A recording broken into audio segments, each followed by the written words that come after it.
All right. Molo Sanbonani, hello, how's it? Shalom. Good evening, people. Yo. Apologies for being a few minutes late, about 4 minutes late. It is just when I was prepping to do the show on generator power, and I was trying my level best to dampen the brrr, drilling and incessantly annoying noise of a petrol generator in order to have a better sound quality. The power just came back not more than literally 4 or 5 minutes ago. So then a mad scramble to unpack everything or unwire this and blah blah blah, you name it. But goodness me, it's Sunday evening, 8 p.m. or 5 past 8. Welcome to it. That means Liberty and Friends is on your screens. Goodness me, what a week it's been. And a one which I'm hoping we'll have a conversation about. Speaking about having a conversation about, special edition of Liberty and Friends tonight, we're going to open up the lines. We're going to open it up to you, dear viewer, whether you're watching this simulcast on Facebook, YouTube, or on Twitter. Welcome to it. Tonight's show, you are going to be the Friends panel. I want to hear from you about more than just the three major topics I want to unpack tonight. Remember, on Liberty and Friends, we look at the news week that was. You know, what made you angry? What made you happy? What piqued your interest? What got you chatting over the dinner room table? So, with that being said, let me just double check that everything is pashash. As I said, it was a mad scramble just before the show went online. I'm hoping the sound is great as I just fix my own sound levels in my ear. And speaking about how you can get involved in tonight's show, well, there's two things I want you to do for me. Number one, hit that like button. Do it right now. Hit that like button, and I can tell you now, the cape will secede from the rest of the country if you hit that like button. Just kidding, as always. But yeah, man, hit that like button. It definitely helps the show go out to a much broader and wider audience. It does something to the YouTube and Facebook algorithm. And of course, the other way you can get involved in tonight's show, as I mentioned at the beginning, is you can get involved tonight by giving me your comment. Be on screen and voice your opinion about some of the issues I want to discuss tonight. How do you do that? I'm going to send a link in a moment in the chat section of the chat section. You'll see the link pop up under my name of Big Daddy Liberty. That link basically patches you into the virtual studio, and I have two requirements. Only two, maybe three requirements. Number one, you've got to be on camera. If I'm going to put you on screen here and have a chat with you, you have got to be on camera. Cam up, people. And number two, make sure you have a light in front of you so we can see your face. And yeah, part of number two, having that light in front of you, I hope your internet connection is decent so that people can actually, hear you, and it won't be choppy and it won't break. And of course, the last one is language, people. Uh, Please let us not swear and let us not fluke on the show. Try your level best, please, to keep the language clean. All right, so keep an eye out for that. Just as I say that, let me just prepare myself, please. Give me a second, people. Whilst I'm at it, let me know how you're doing in the comment section. Of course, on Liberty and Friends, we do keep an eye on the comment section. Just give me a moment. Let me prepare that link, and you'll see it shortly on or in the comment section. All you need to do, as I said, click on the link. It'll patch you into the waiting room here on the virtual studio. And as I said, make sure you type your name in. And of course, you have to be on camera at good lighting in front of you so we can see your face. And of course, please, no swearing. Just as I said that, now I can't find the link. Don't worry, folks. It will. There it is. There it is. There it is. Look out for the link in the comment section in a moment, everybody. And as I'm doing that, let me whet your appetites as to what we're going to unpack tonight. Just the three issues I've identified that I wanted to chat about this week. And the first one is, of course, top of mind to an extent, only because it's such sad news. And I must preface this segment by saying the following: I'm not going to entertain any uh, bashing of this man and his family simply because of his political affiliation. Just because I also vehemently disagree with his politics doesn't mean that the story that broke this week wasn't sad and that we can't empathize with him. And I'm talking, of course, about Hillary Gardee, who is a senior political operator and part of the leadership structure in the Economic Freedom Fighter, who this week, initially the story broke that his daughter had been missing, only later to find a few days later the news breaking that actually the daughter was found, her body at the very least was found, and she'd been murdered and dumped in somewhere in the Mpumalanga province. It's incredibly sad. It's incredibly sad. It speaks to the crime tsunami. I can't even call it wave. The crime tsunami that we as South Africans have to endure. And of course, those of us who are more vulnerable amongst us, women, children, elderly, people with disabilities, facing a ruthless criminal element in this country. So, oh, yikes. So I want us to have a chat about the crime element on the one hand, but also a bit of controversy that came out of this particular story with the leader of that political party, one Julius Malema, in addressing the media. Again, I have no problem with Julius Malema on this particular instance. I even defended him, ironically enough, on social media, but I did want to have the conversation because I defended what he said, even though I recognize it was just an awkward and very clumsy way of saying something that I understood what he was trying to say. And the comment he actually made was along the lines of, in reminiscing about this woman and answering a journalist's question, his response was, well, quote, they've killed the wrong one, end quote. And that really raised the ire of a lot of people. It pissed off a lot of South Africans who read that or who listened to that statement at face value and asked the question, well, hang on, if the death of this young lady, the daughter of a prominent politician, is criminals killing the quote unquote wrong one, then is everybody else who's murdered by the very same violent criminals in this country the right one? Is that what Julius Malema was saying? And that's how some of you interpreted that. And that's where a lot of you were angry with this comment. I must confess, and rare as it is an occasion for me to defend Julius Malema or defend the EFF, I did actually bat for him on social media and say, no, I don't think that's what he means. Yes, I concede it's an incredibly awkward and clumsy way of phrasing his emotions on the issue, but I think he was just trying to convey an expression that's often used, like, oh, you've touched the wrong one now, but just the way he said it and the timing in which he said it was absolutely clumsy. But the sentiment behind it, we definitely understand what he means by that.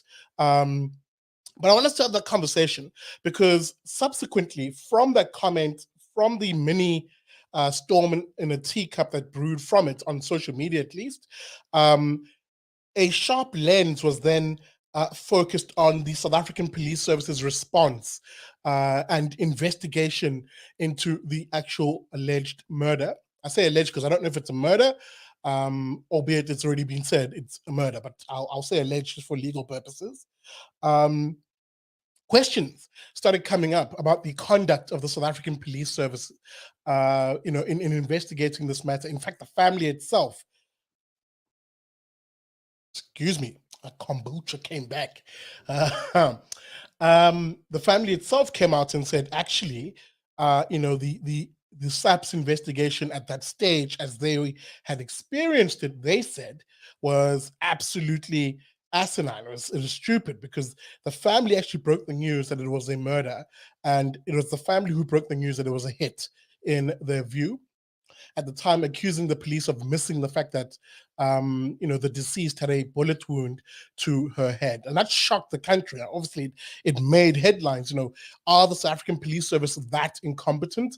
Now, couple that with images and videos of a one asshat police minister who, when he visited the crime scene, proceeded to just walk into a active crime scene with a wanton disregard for the fact that investigators are still combing through it for clues and evidence. That lent itself again to that narrative of are SAPS going to botch this investigation? So we're going to unpack those three areas. I took a bit of a moment to get into that, and in doing so, I forgot that I'm supposed to post the link. Give me a second here, people. This is what happens when you're a jibber jabber mouth. So here's the link, people. The link to join studio. Right. Let's just hit that little paste button and hoy. All right. It's out, people, on Facebook, YouTube, and I do believe, on Twitter, we're also live. So the link is out. Where's my water? Hold on.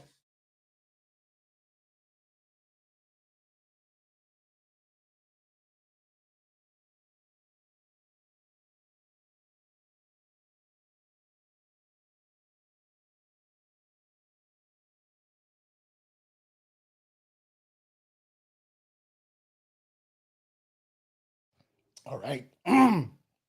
That's better. Yo, my throat is parched. Much better. All right, guys. Graham McTaggart saying fantastic panel as always. No, tonight there will be no panel except you, the viewer, are going to form part of the Friends panel tonight. We are opening the lines. The link is in the comments, whether you're watching this on Facebook, YouTube, or on Twitter.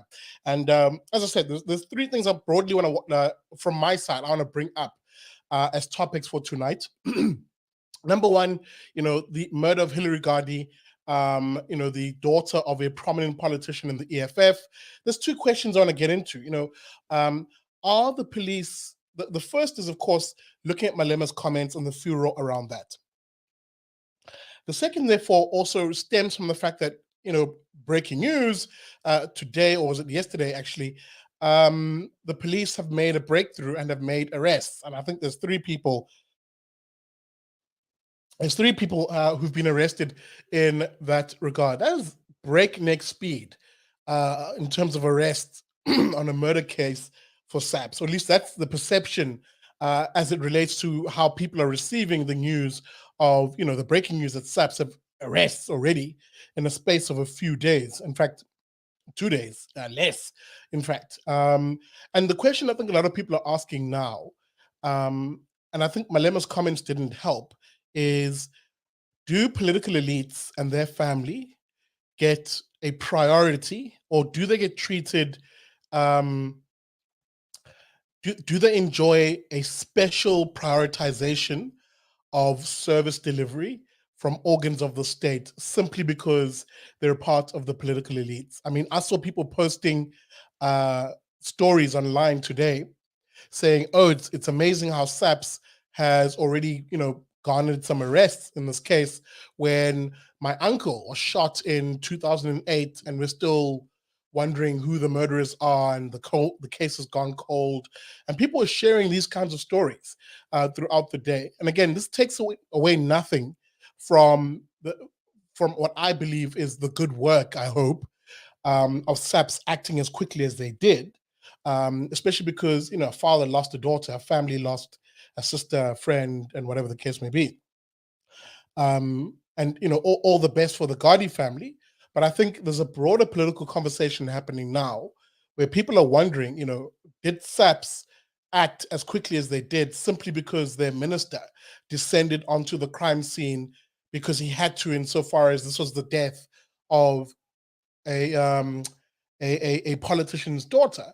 This is the question. It's insensitive. It's a very sensitive issue to broach at this point, but it is worth the conversation because, again, it sparked so many conversations online. And I want to get your view on that. And this is not to say that there shouldn't be breakthroughs in the murder case of Miss Gardee. We all, I would hope, would want the SAPS to act act decisively and bring forward a case to be prosecuted so that her murderers end up behind bars for a very long time. And indeed, they're appearing in court tomorrow in Mpumalanga, and we'll keep an eye on that. But there is a political question to unpack here on that particular issue. So that'll be the first issue that I want us to chat about tonight. The other issue, of course, is racism, as I like to now call it, Racism Inc., because seemingly shouting racism and accusing people of racism in South Africa has become a grift and a business in and of itself. It is a very profitable grift for many people. And, this for me stems from the Graham Smith case in particular, where, after being accused of racism by the Cricket South Africa, an organization he led, which is shocking to me, and it went through a whole disciplinary process after he was named. Oh, pardon me, am I crossing stories here for a moment? And I'll double check here. But, Graham Smith accused of racism in an organization he was at the helm of.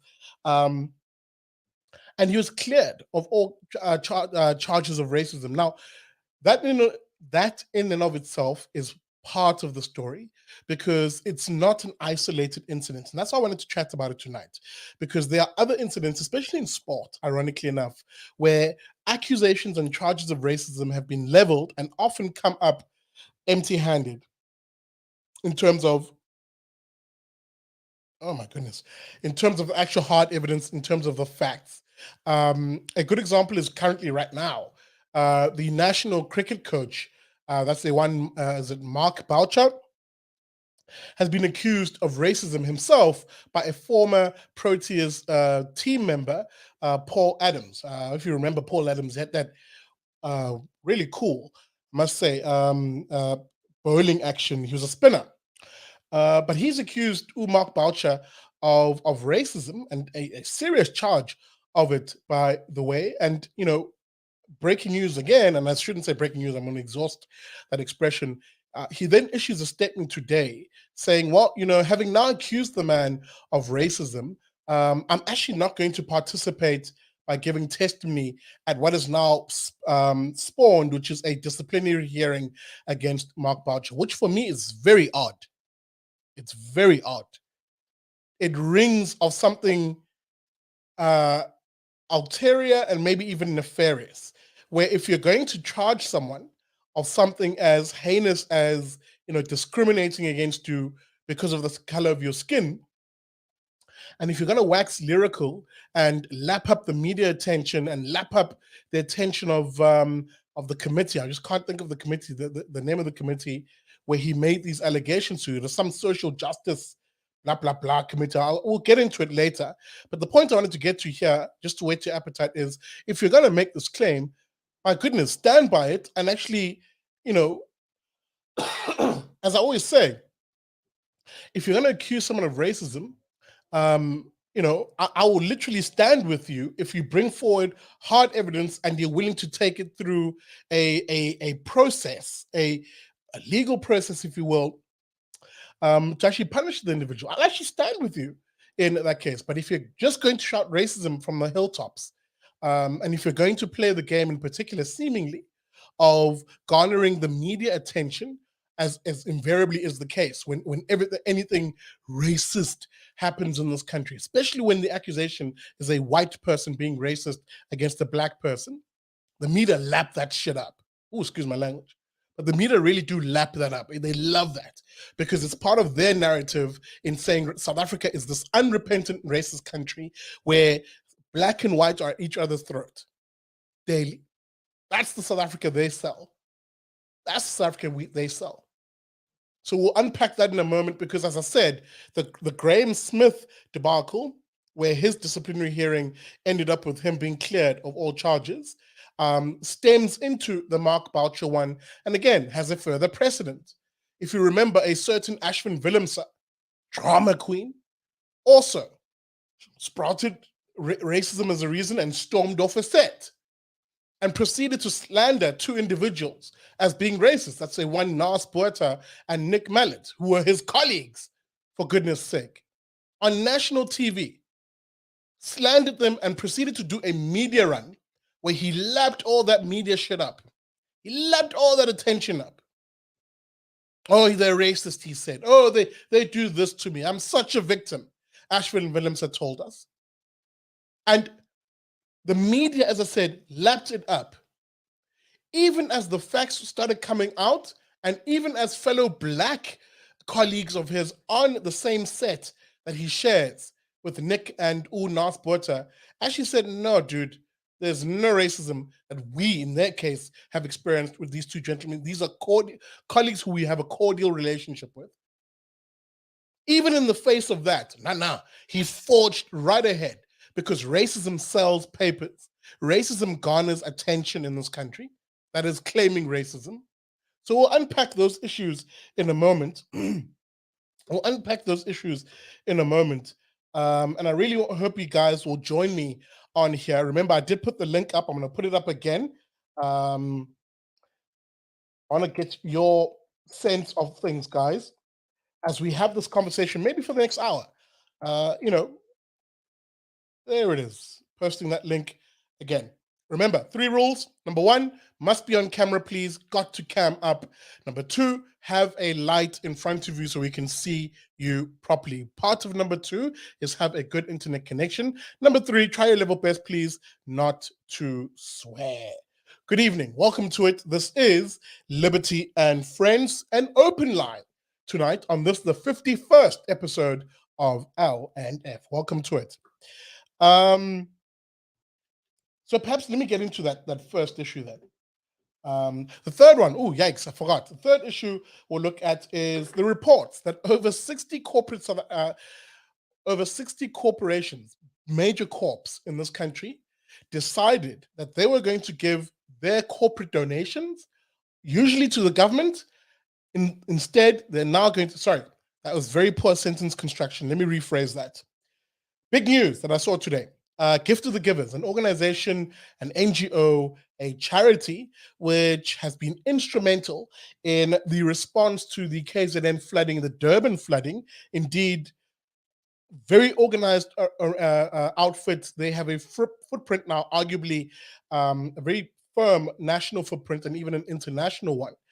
That organization literally had 60 companies, 60 corporations devote their resources, and I'm talking millions upon millions, millions upon millions of rands, given to this organization instead of the KZN Disaster Relief Fund that the government, the KZN government has set up.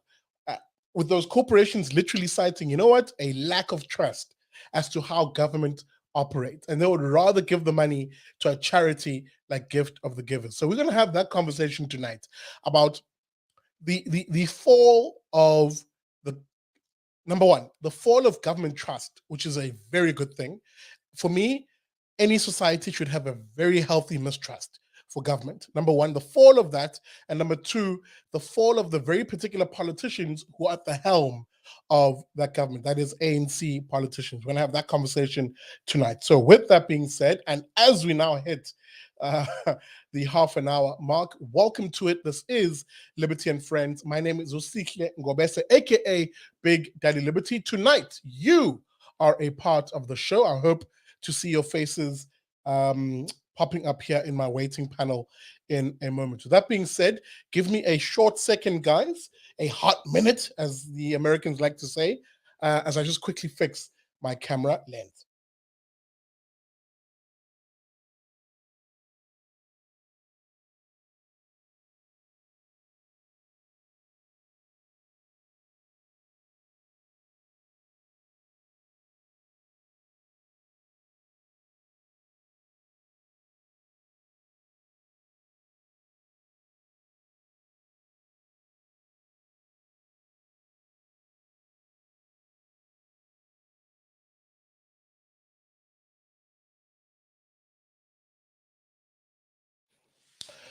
All right, we're back, peeps.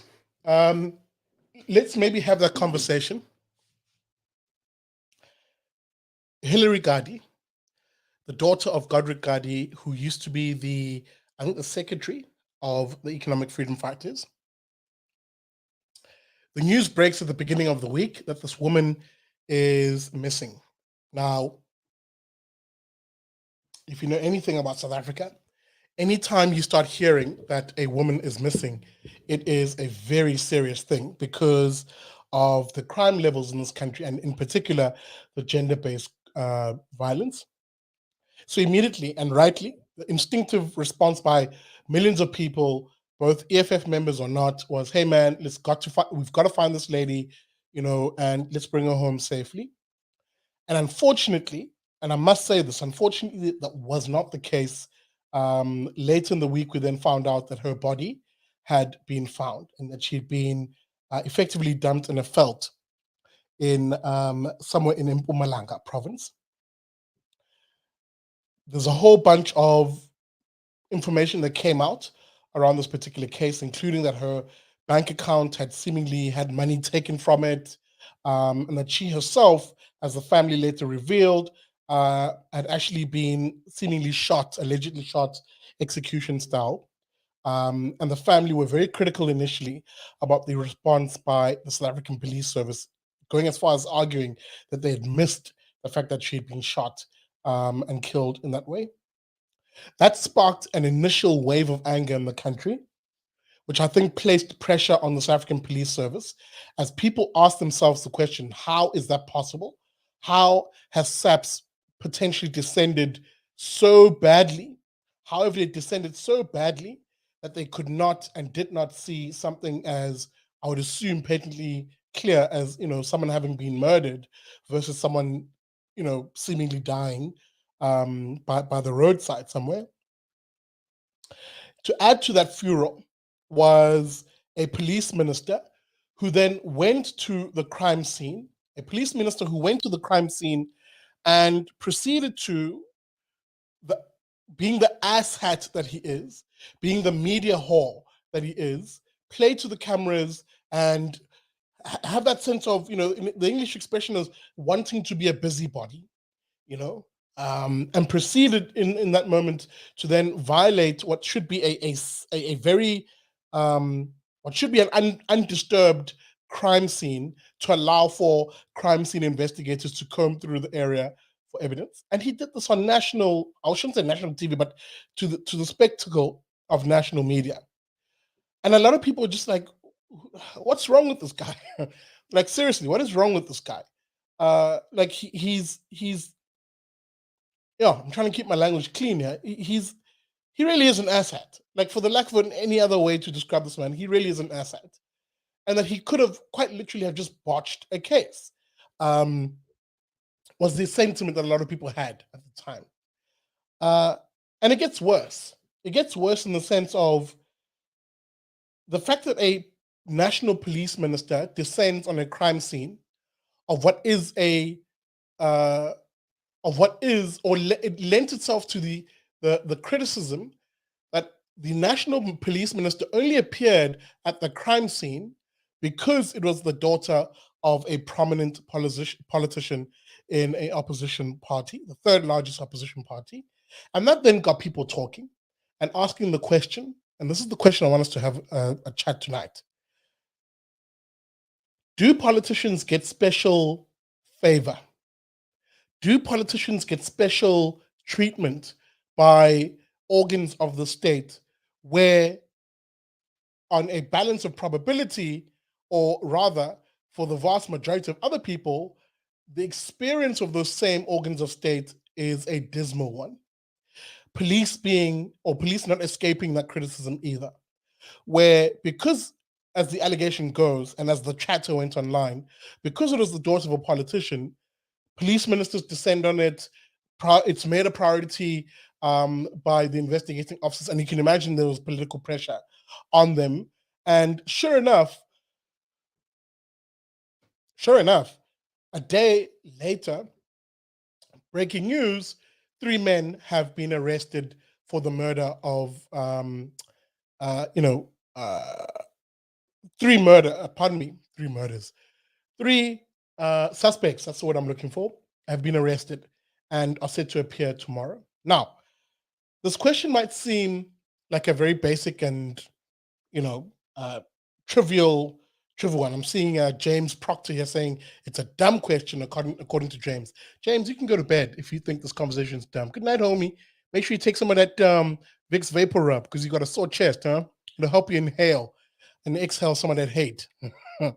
um, but for those of us who are mindful of the overall situation, we know it isn't a dumb question in the sense of maybe you're a victim of crime. Maybe you've lost someone. Maybe maybe yourself have a case that is pending. And what has your experience been um, of the South African Police Service? Now, this isn't a let's bash police officers invitation, because we all know there are police officers in this country who literally bend over backwards and throw themselves in harm's way for us so that we can sleep soundly, well, as soundly as we possibly can. So we get that. So please don't take this as a criticism of those officers. But we all know that those officers work in a system which is fundamentally broken, where a murder investigation needs a national police minister to descend on it for it to become a priority, seemingly. And the question then stems out from that: why shouldn't South Africans become patently annoyed that seemingly crime or a crime in this country is only really taken seriously and given a priority status, perceptively at least, when it's politicians involved?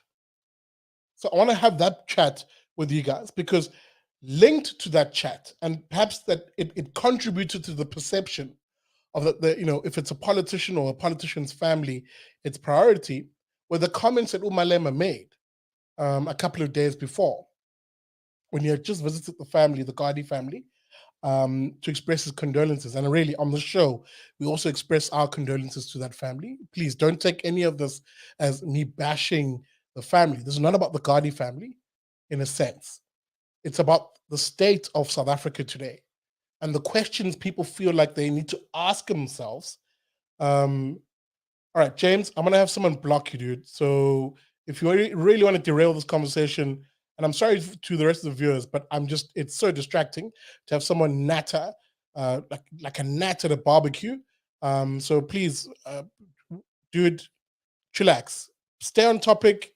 Forget about me. Stay on topic. Otherwise, the admins will remove you. Final warning, dog. But it's worth having that conversation, because having the conversation is critically important insofar as there are people right now in this country who do not know where the status of their own cases is and would wonder to themselves, hey, maybe I should be politically connected. Maybe then the wheels of my experience with justice would be greased a lot more and would move a lot more smoother. Because for a lot of people, it's a frustrating place to find yourselves in. I mean, I know someone who I consider a friend, and their mother was murdered a few years ago.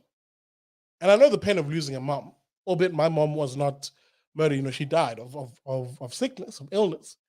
But I often think to myself, how angry of a person would I be today if my mother had died at a tragic circumstance like murder and I had no answers to this day? That surely does something to the psychology of people.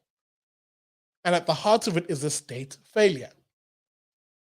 And seemingly the only people who are immune to that state failure are politicians, because seemingly their stuff gets sorted out. Tragic as a circumstance as it is. And the fact that we as a country are even having this conversation at such a tragic time for the Gardee family should tell you how serious a problem this clearly is. That should tell you everything you need to know. And even as I'm saying this, let me bring your comments on screen as usual here on Liberty and Friends. You're part of the conversation, guys. You're part of the conversation. And I'll bring these comments on screen. Sorry, I just need to scroll back a bit because there has been quite a lot of chatter and I haven't been paying attention, because usually I'll be putting these comments on as a guest is speaking. But Ngobi, Ngobi makes a statement here around, in their view, politicians do get preferential treatment. Sepang, I'm going to bring you on here. Guys, remember, the link is in the comment section here if you want to hop on, if you want to be a part of the show. With that being said, please hit that like button whilst you're at it. Helen Duplessis says, hey, this isn't actually the fault of the police, it's the fault of politicians.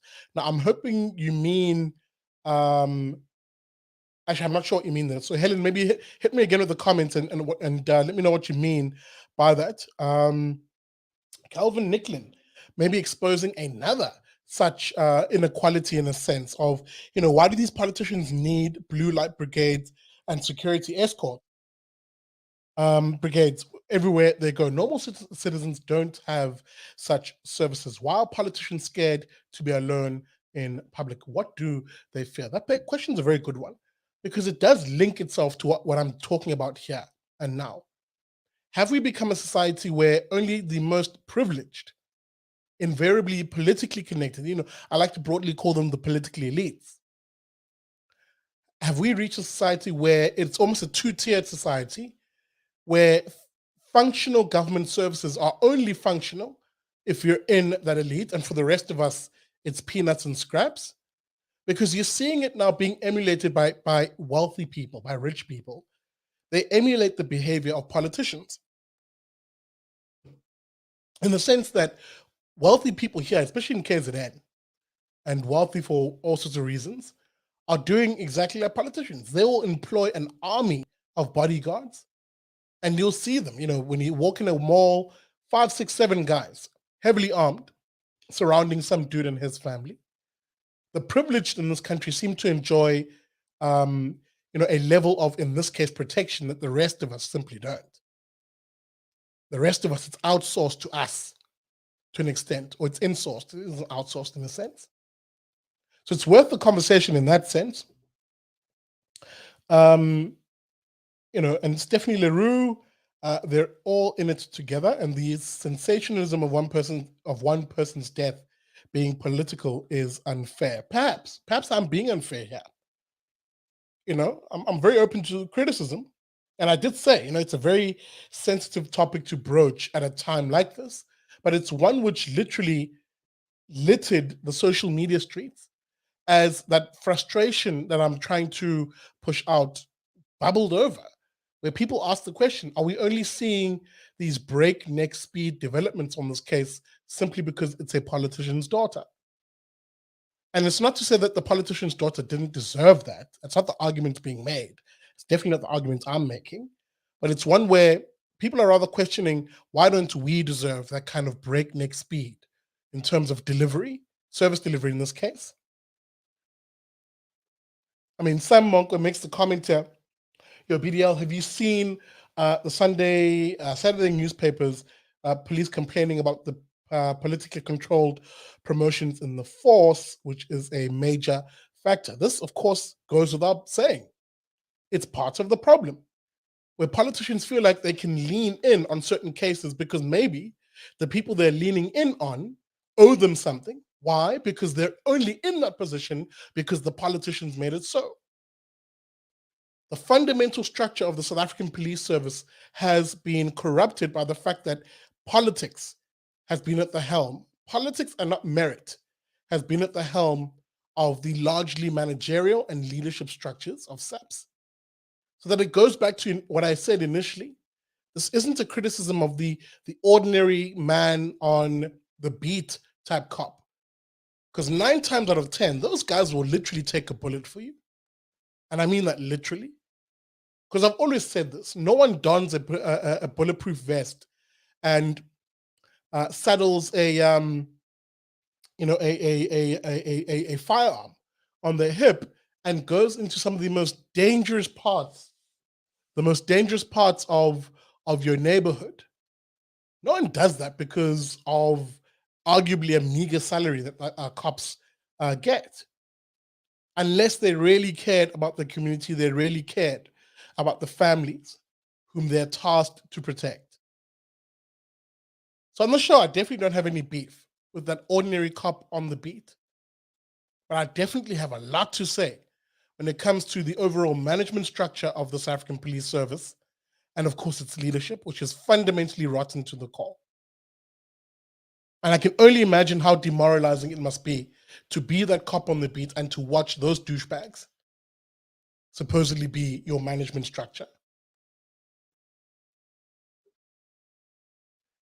And sideline opinion is raising something I was actually going to get to in a moment, which is I'm yet to see, unless it's one of those cases where a ton of pressure has been exerted, and often the usual antagonists respond.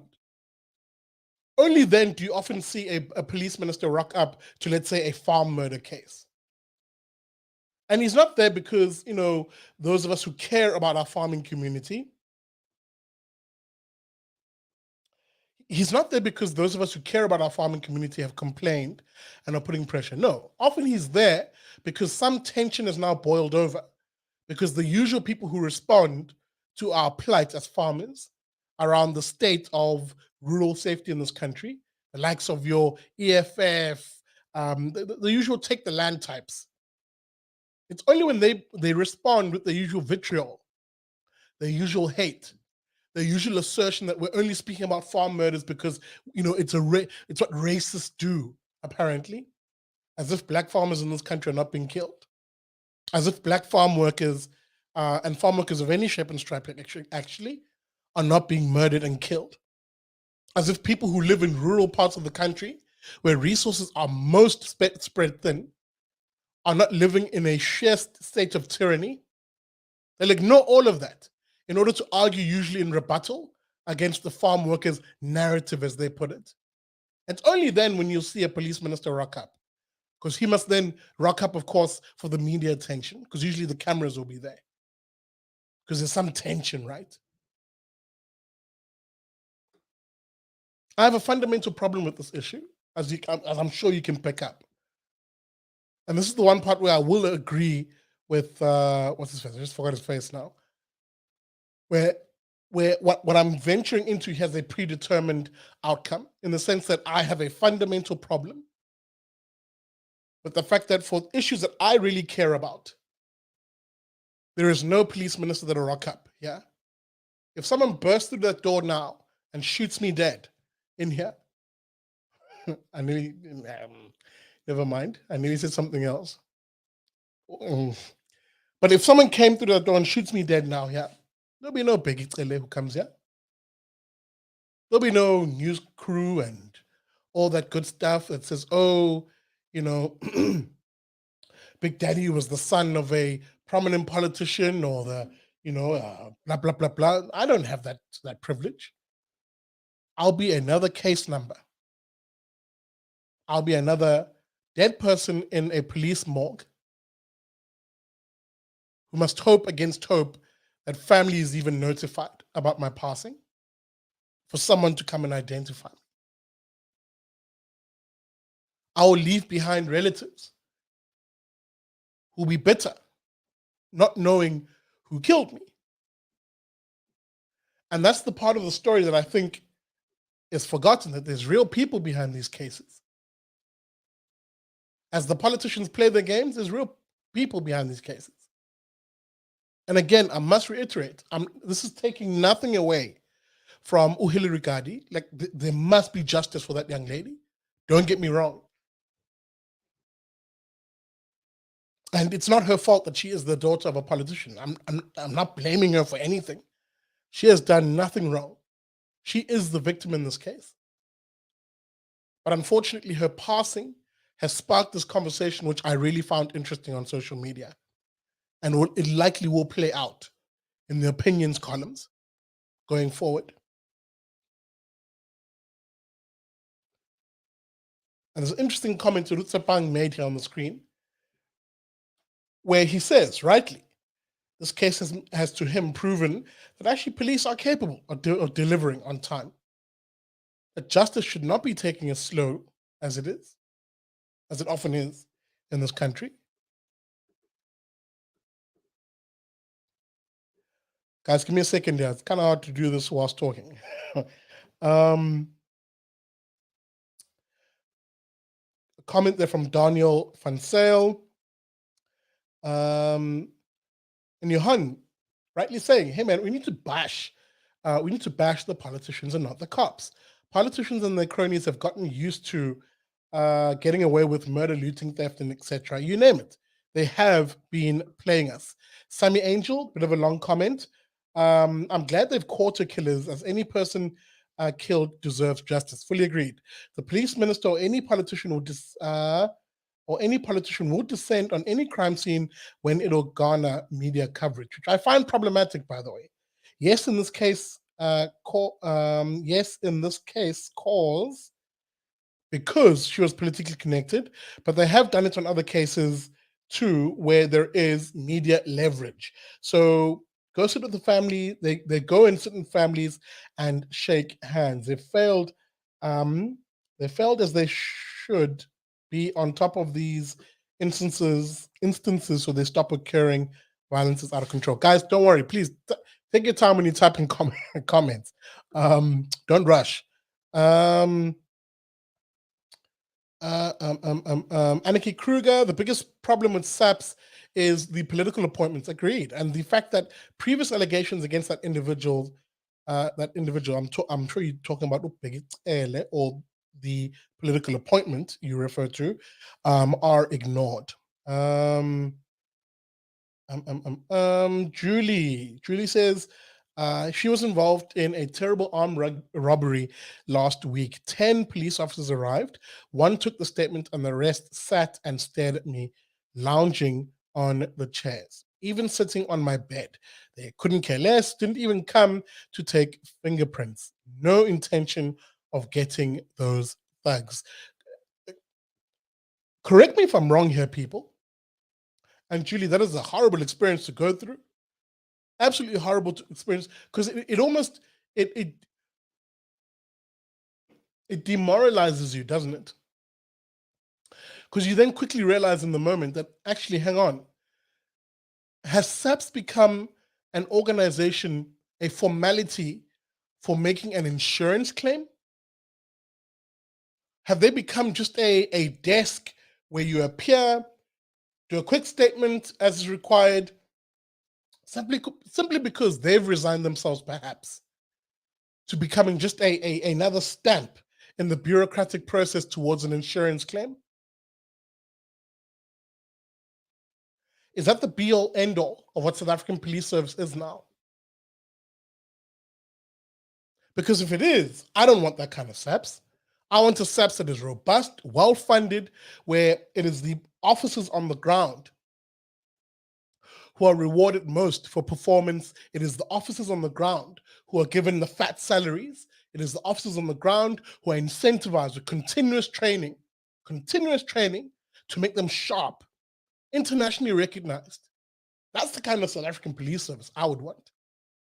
If I was police minister, that's the kind of SAPS, corporate culture and ethos I'll be developing, where you favor the guy on the ground. You give him every opportunity to serve his community best.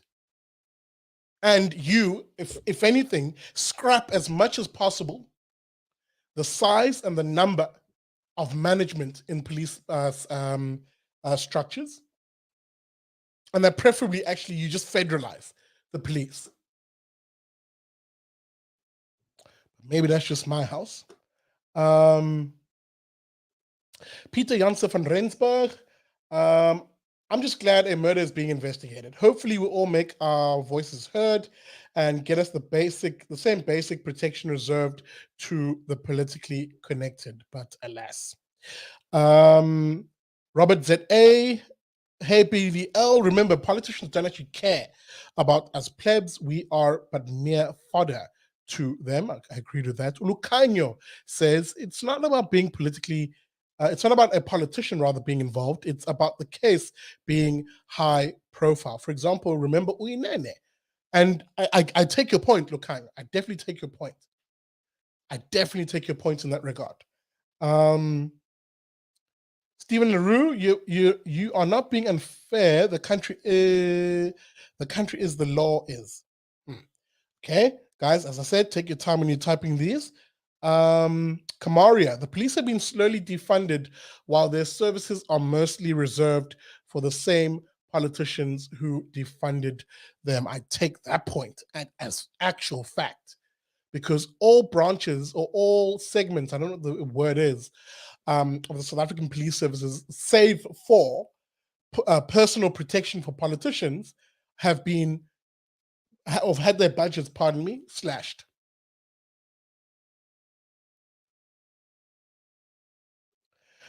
Graham McTaggart, from one KZN boy to another, we both know how dangerous being a politician can be in some places of the country, a side effect, of course, of tenderpreneur corruption. Dude, absolutely correct. If you see how politicians roll here in this province, whew, that tells you everything you need to know about how dangerous an occupational hazard being a politician is. I'm going to take a few more comments and I'm going to move us on. I'm a little bit disappointed in y'all. No one's come through here on, to comment, or maybe you're waiting for a particular topic. I know y'all. Liam May with a comment here. The everyday honest cops don't get enough credit. I agree. And not only credit, I don't think they're paid enough, man. That's just my view.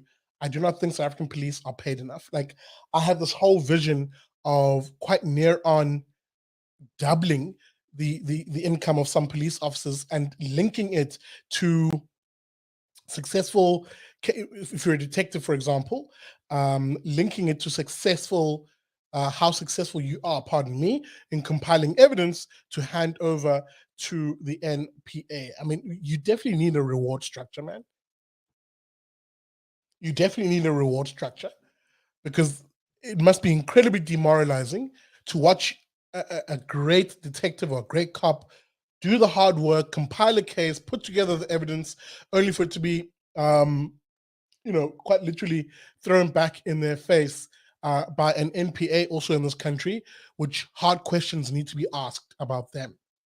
Where the hell is Shamila Batohi right now, if I said her name right? The lady at the helm of the National Director of Public Prosecutions. Where the hell is she right now? All sorts of revelations have happened, all sorts of evidence has been put forward, but we're not hearing about actual prosecutions. I'm telling you, yes, I'm a wheels of justice in this country grind incredibly slowly. At times, they just don't move. And then people wonder why ordinary South Africans on the ground, communities in particular, are taking the law into their own hands. Again, not condoning it, but I'm not going to sit here and pretend as if, oh, I don't know why this is happening. Oh, those people, how dare they take the law into their own hands? Nonsense.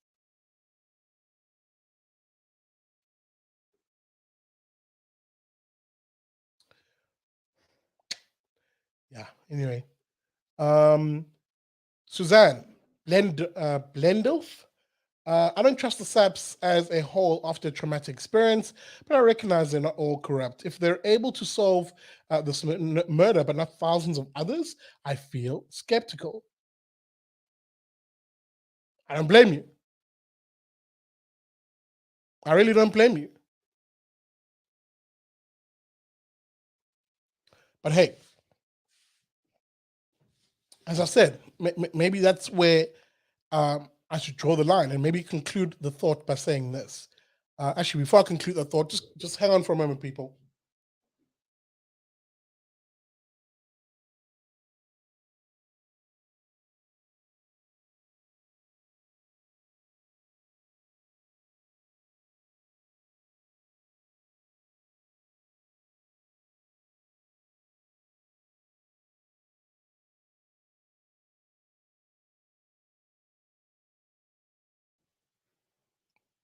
All right. Sorry about that. Um, Let me conclude my thoughts and summate this particular segment. And I want to say this. Number one, justice for Hillary Gardee, please. I'm going to repeat that. Justice for Hillary Gardee. Me having this conversation isn't an attack on her, her memory, or even the family, which is grieving the loss of a daughter. as these men or these individuals, because I don't know if it's men, but it seems that way in terms of how the media has described what will happen tomorrow. As these individuals appear in court tomorrow, I want to see who they are, and I want to see how rock solid the evidence and the case against them will be. Because, as I said, number one, justice for Hillary Gardee. Number two, as the conversation rages on social media, and the comments by Malema didn't help. The comments he made, albeit, clumsily worded, where he said, "Oh, they've killed the wrong one," which immediately sparked outrage by people saying, "Oh, is everybody else then who isn't politically connected the right one?" I get that knee-jerk reaction, but I do think it is a knee-jerk reaction, and it's actually being slightly unfair on Malema, because I understand what he meant. He was speaking from a position where this registered on an emotional level to him. And we all say things like that. "Oh, you've messed with the wrong one today." It's a common expression, and I think people just took it too far in terms of inferring what he meant by that. Whereas this is a dude who you can tell, and if you saw that funeral service that they held, these people are really hurt by this. And sometimes a little bit of empathy, guys, goes a long way. Even if it's people who you don't like, even if it's people who you don't like their ideas or whatever the case may be, but empathy, recognizing the suffering of another human being, is critically important. And ironically, some of my political detractors won't give me or any of the causes I follow any empathy, but I will not descend to their level simply because an opportunity presents itself now. You've got to be able to express your human side. What do I mean by that? What I mean by, sometimes even your political opponents won't express the same level of empathy. I don't know if you guys remember Brendan Horner. I don't know if you remember that case.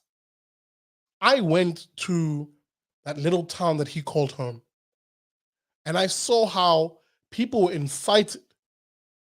They were incited by the very same EFF, ironically, incited to lack all empathy about this young man's murder, simply because it was politically expedient for them to do that.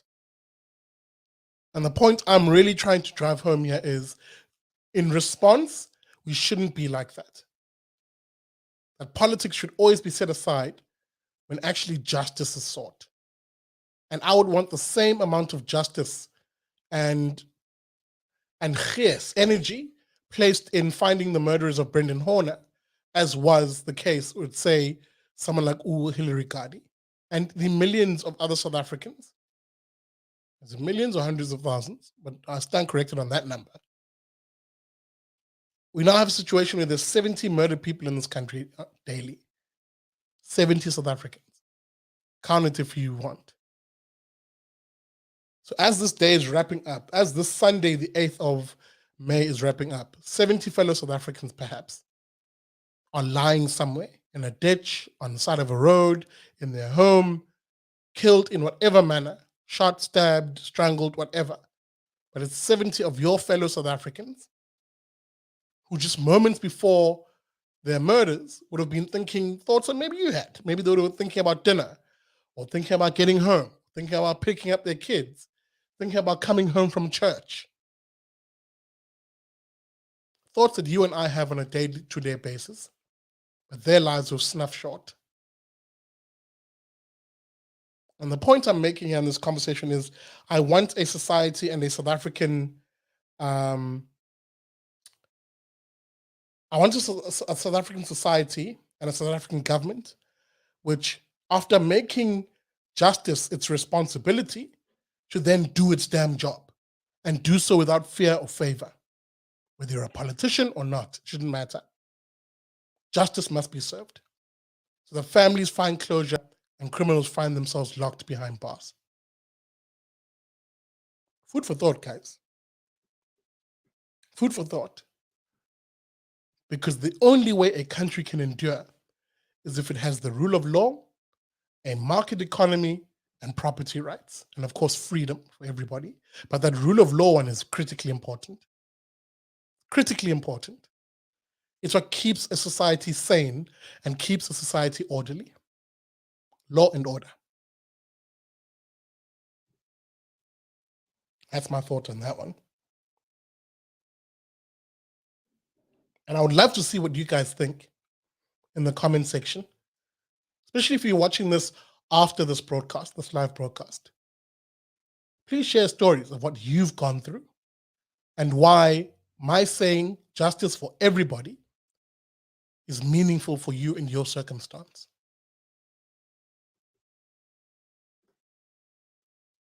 I'm going to move us on to a topic that I'm perhaps thinking a lot of you were waiting for. I know y'all. I know y'all.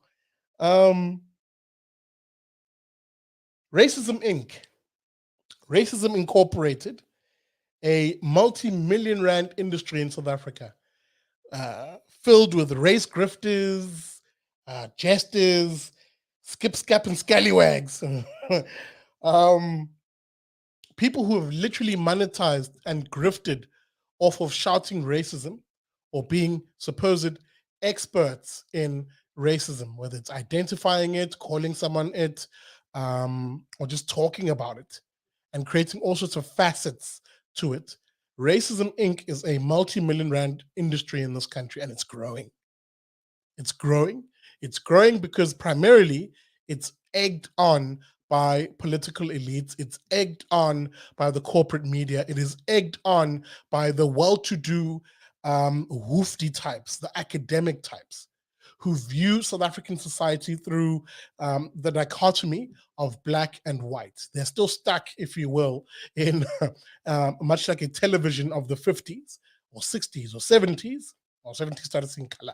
But the point is, they're still stuck in that dichotomy of a society divided by either black or white tint.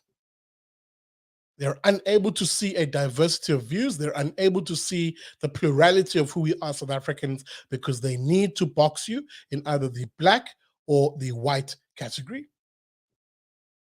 So that what's the issue then, Big Daddy? Why are you raising this? We all know the corporate media and the elites are obsessed with race. We all know that. Well, let's zoom in and let's focus this conversation on what's been happening in sports, right? What have we been seeing in sports? One Graham Smith, and let me get this on screen. Just give me a second, guys. I want to get this on an actual screen. Well, Graham Smith was accused of racism. Graham Smith, of course, was the head honcho over at Cricket South Africa.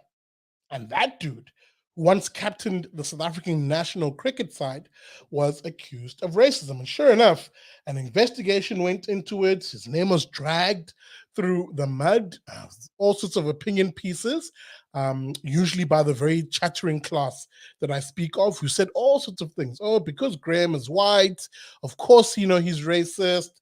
In fact, Elon Musk has gone through something similar. This past couple of has been 2 weeks now since he bought Twitter. All sorts of accusations have been made about him simply because he's a white individual who was born in South Africa. That race, he's inherently racist. We're being told. Some douchebag from the New York Times wrote a whole piece, and I did comment about it on social media. Just give me a moment, guys. I want to share this particular screen. There it is. This is from, there it is. I'm sure there's a better way to show this. There we go. This is, of course, from, where's this from, Sikle? Daily Maverick. Graham Smith cleared of racism, but suffers, of course, a reputational damage that might never be repaired. This is, of course, by Craig Ray. And, he details here, of course, how Graham Smith must, of course, be relieved and vindicated and can move forward with his life. Only he can never really move forward without an asterisk, good old Mr. Ray says here, and without the scars and slight whiff of scandal, thanks to a flawed process that sullied his names. And this is where it gets interesting, because the charges that the CSA brought against him were, quote, flimsy at best and based on the findings of the final report of the Social Justice and National Building Initiative under Advocate Dumisa Nchebeza. This is where I want to take a little pause. And this is what I was talking about earlier on. when I described the Racism Inc., the racism industry in this country. Low Brown Tagati, I see you in the waiting list. Just give me a moment, bro. We'll get to you in a moment. This is what I'm describing as being that multi-million rand industry in this country. What the hell is let me just go back to it.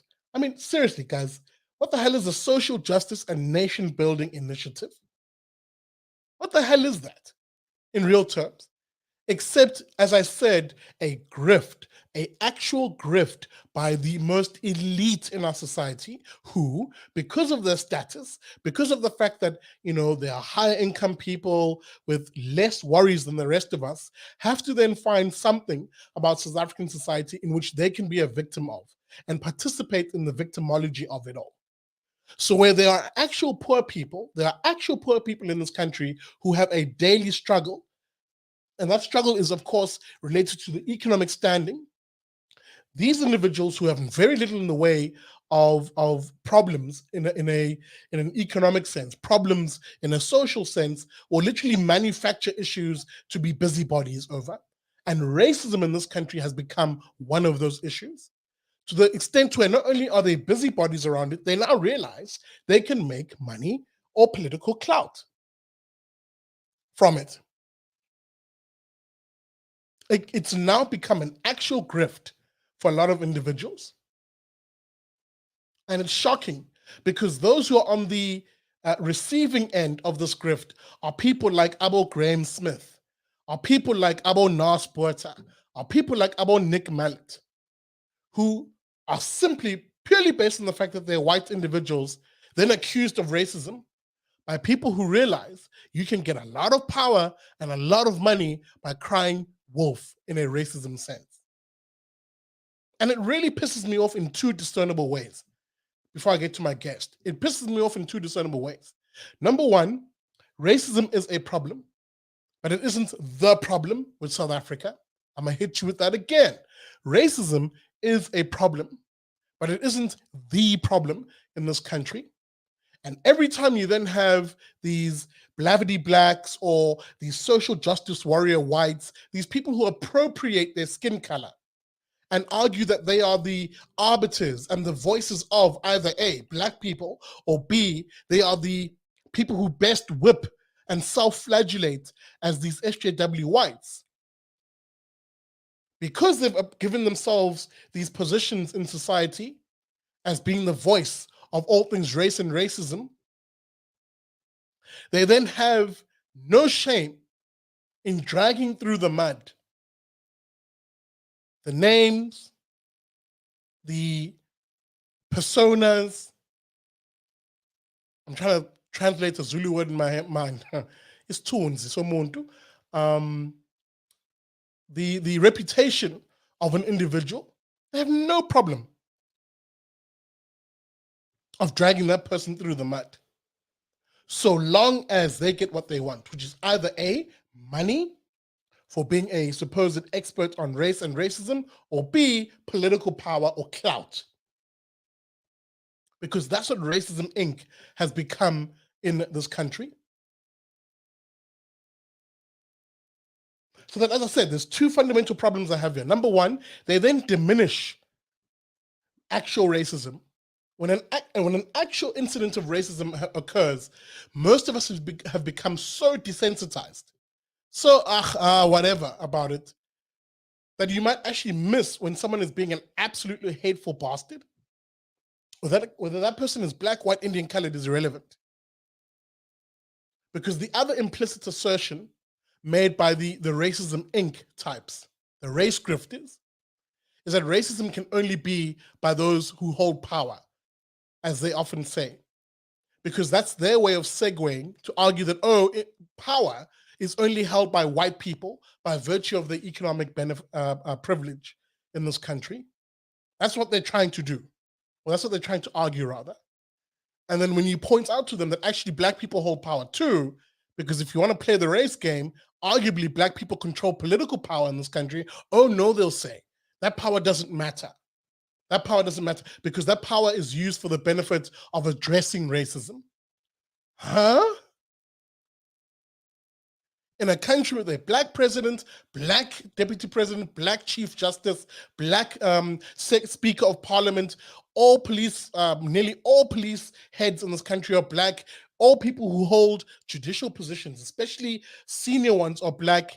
In that country, black people don't have power.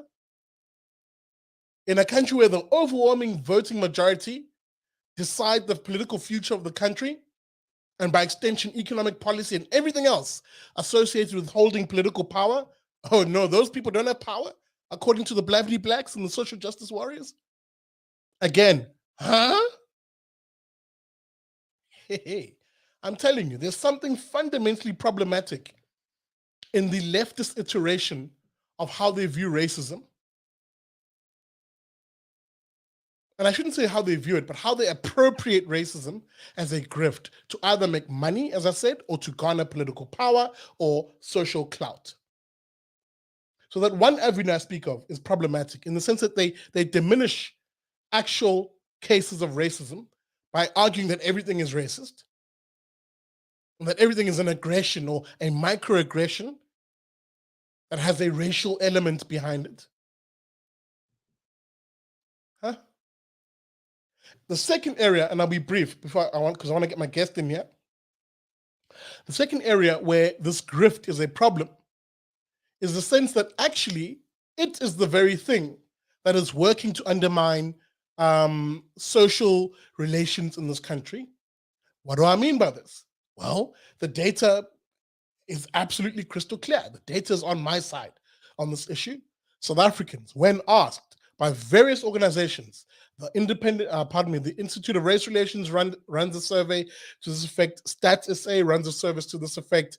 Various other research houses run various opinion and social studies asking people, where does racism rank on your list of priorities as a South African? You, the ordinary South African, tell us, give us the data.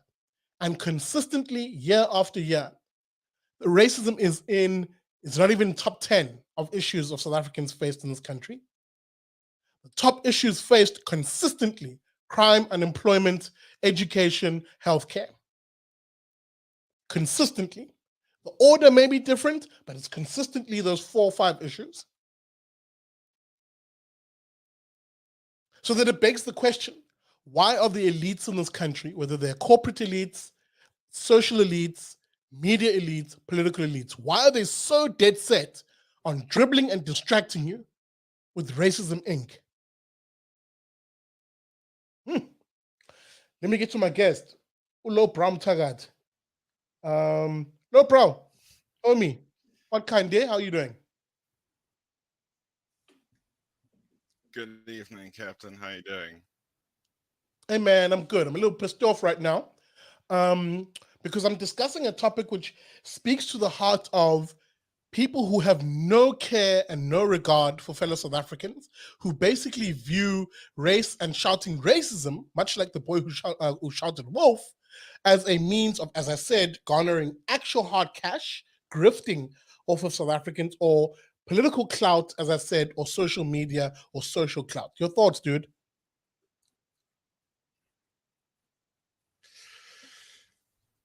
So the hard cash thing, like, you know, er- Oh man. Okay, we've just lost Ulo Brown. Guys, a reminder, please make sure your internet connection is strong and stable. If you're using home Wi-Fi, just ask family just for a moment to hop off the Wi-Fi so you can have the full bandwidth. I'm hoping you will get Ulo Brown back in here. I'm just going to put some comments on screen here because remember where this conversation stems from. You know, I want to keep it for a moment just in sports because we've seen so many of these instances where individuals literally shout racism, and then when an actual investigation, in other words, where facts, evidence, and data is required in order to support the claim of racism, dololo, no evidence, no facts, no claims. But in the courts of public opinion, insofar as the corporate media, where evidence is not required, it is implicitly accepted that South Africa is a racist society and that specifically white people are out to get black folk. a person's name can be slandered and their reputation literally destroyed off of a false accusation. Can you imagine what Graham Smith went through under cross-examination by some of the most, by the way, some of the most prolific race grifters in this country? The person who was cross-examining him was a one advocate, Tembeka Ncungai Tobi, well renowned for his views that are of a racially grifting nature. Having that person cross-examine you. Let me get some comments on here, guys. Because for me, this one really bothers me. Because as I said, if you look at who South Africans really are and who they tell us they are, where actual hard data, hard evidence exists, South Africans are telling you on a day-to-day basis, race and racism is the least of my problems. And I really encourage you to look at some of the research by the Institute of Race Relations in this regard, where they went into a much deeper qualitative analysis of people's views. In other words, when I say qualitative analysis, they unpacked people's actual views on race on various issues. For example, one of the questions they asked, having established that race is at the bottom of the queue of what people worry about, to tease it out a bit more, they asked a question along the lines of, does it matter to you, dear parent, what the race or the skin color of the person teaching your children is? And across the races in terms of responses, people are like, no. What an asinine question.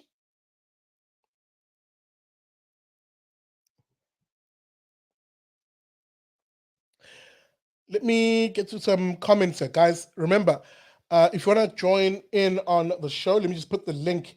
Here is the link. I'm going to post it again, please, guys. Hop on. Let's have this conversation. Because maybe you're someone who has experienced what the likes of Graham Smith went through.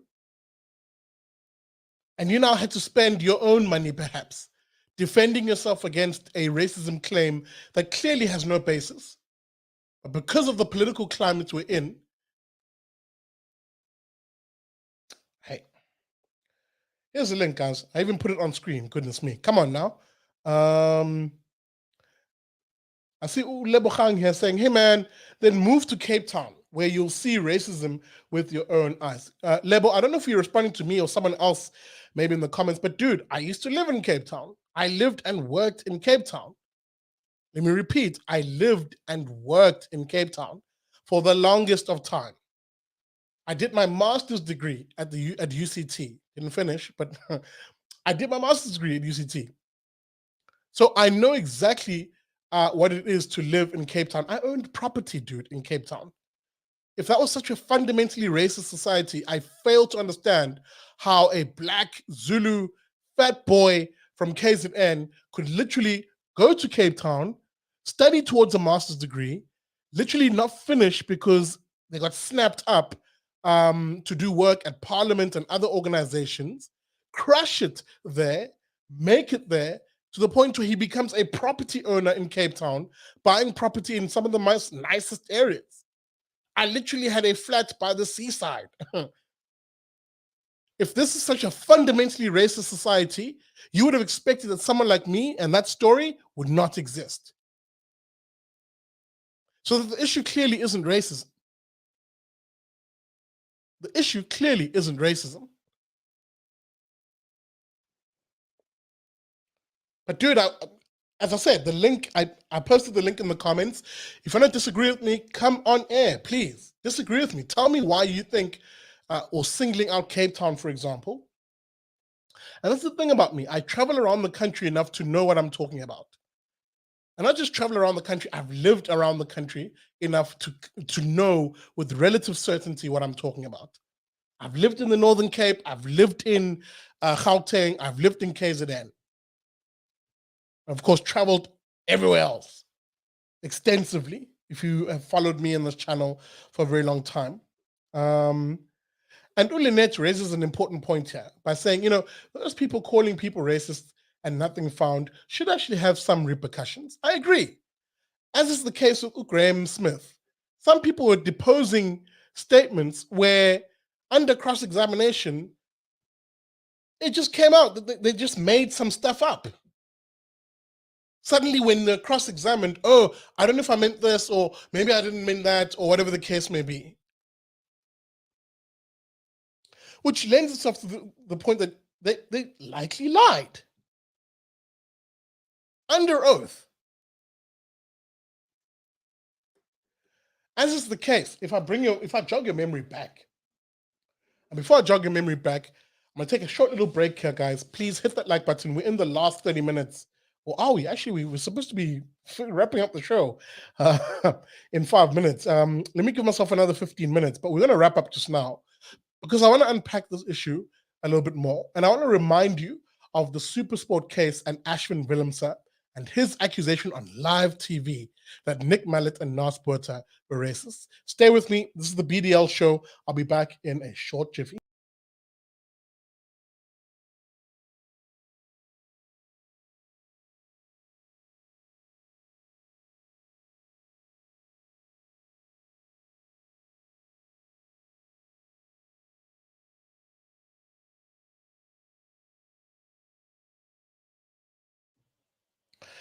Welcome back. Just give me a moment to sort out the there we go. I'm in focus. Welcome back. We're in the last, let's call it 20 minutes of the show. I really want to unpack this issue, guys, as I said. And just before that little break, I said I'm going to go jog your memory, take you down memory lane of one Supersport incident that literally blew up for weeks on end. When Ashwin Willemse, a former Springbok winger, who then became a pundit and sports commentator on Supersport, for whatever reason, on a certain, I think it was I forget when the show was. I think it was either analysis of a live rugby game during the weekend or a sports commentary show. But in any event, very popular show, live on air, effectively in a huff, suggests that his fellow hosts were being racist, or that there's a racial tinge in how they deal with him, and stormed off. Even as his fellow host said, "Hey man, Ashwin, I think you're taking this a little out of context, homie. Chill, we're dead." Who's this? Liam, I see you in the waiting lobby. Just hang tight for me. Let me see if I can actually find that little video clip. I do think it warrants a little revisit. Even if it is for me to just not laugh alone on it. Because it as I said, it was so, I knew instantly as he was doing it. I knew instantly as he was doing it that this is going to play itself in the media for literally weeks upon weeks. The usual race baiting and race grifting chattering classes, the likes of Wabo, Eusebius, Makeza, you name it, will come out and with no facts will suggest that, yeah, those guys are being racist simply because they're white. Simply because they're white. Give me a second here, folks. Let's see if this thing actually plays. It's going to be the worst. It's going to be the worst clip of it possible. Oh, there we go. This is a better one. All right, I'm just going to let this play its ads through. And maybe as I say that, there we go. There it is. All right, guys, give me a second here. I'm literally doing this as we talk, and I see both of you, Liam and Anaki. Just give me a second, guys. Share screen. Chrome tab. Ashwin Willemse. Let me just make sure it looks pashash. Full screen.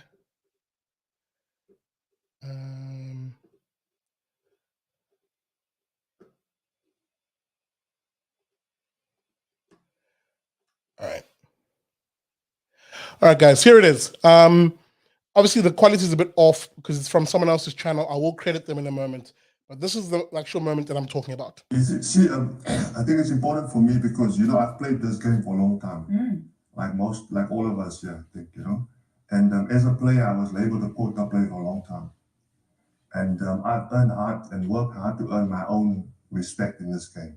So I'm not going to be patronized by two individuals that have played in a part that a segregated era and come and want to undermine, And so I think for me, I've had my fair share. I can't work with people that undermine other people. And you can sit and you can laugh about it, I'm not laughing about but you know exactly what happened. It's fine. I don't mind being ridiculous. I'm glad it happens on air so people can see. Because you two sit here. No, it's fine. Well, that's unfortunate because the match was going so well and so was our conversation. Lots of play.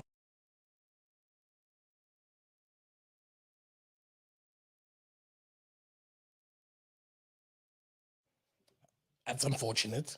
No. I mean, you can even tell by the host of the show who in that moment says nothing that affirms Ashwin's little rant and his little petulant behavior on screen. Literally, actually says throws out a little Ash, like Ash, hey man, if she could finish that sentence, she probably would like, hey man, you're being a tosser right now. Stop. You're reading too much into the situation because there's no factual basis for what you're talking about here. But again, let me conclude my thought and I'll come to Liam and Aniki. There is something fundamentally rotten about a situation where, much like in America, you had that asinine expression, believe all women, right? Which was an attempt by the left, the woke left in particular, the ones who appropriate gender for political purposes, to remove the rule of law, to remove the foundation, for example, of an inquiry into something, which in other words requires evidence. The moment you say something like believe all women, you're basically saying actually suspend due process in order to achieve a political outcome, and a political outcome based on an identity, in that case gender. In this one, that political outcome affirms an identity, namely race. And in this instance, you see it play out a lot in the media, where they will say, believe all Black people, or believe all, this asinine term, you'll often hear them say, people of color. I hate that expression. But anyway, it's the same principle is what I'm arguing, where the argument really is, you know what? If a person of color, as they put it, or a Black person accuses you of racism, just accept it.